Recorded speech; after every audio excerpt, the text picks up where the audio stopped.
Hello guys, welcome to my channel. Today we are going to see how to fix a BlueStacks error code 2004. Let's fix it guys.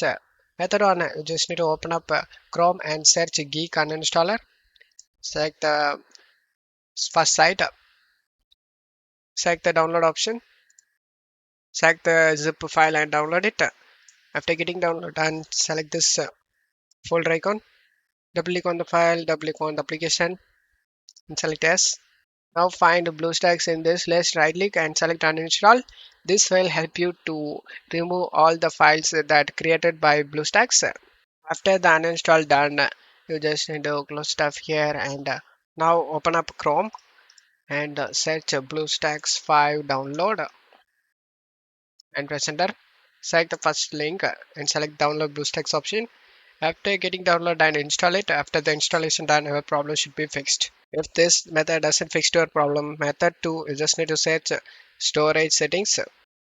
Click on open it. Select the temporary files and check all these boxes and select remove files option to get more free space. Make sure you have enough space to install games in the drive. Method 3, you just need to check for updates. Go to search menu and type check for Windows updates. Click on open it. Select check for updates. If you have pending updates, then update it and make your operating system up to date. After that, select advanced options and select optional updates. If you have optional updates listed, just check mark all and select download and install option. After this done, restart. After restarting, your problem should be fixed. The problem not solved. Method 4, you just need to right click on the BlueStacks 5 and select the properties. Go to compatibility tab and check mark run this program as an administrator and select apply and OK for save changes. And go to search menu and type CMD. Right click on the command prompt and select run as administrator and select yes. Now type sfc space slash SCANNOW and press enter. You just need to wait for this verification to get 100% complete.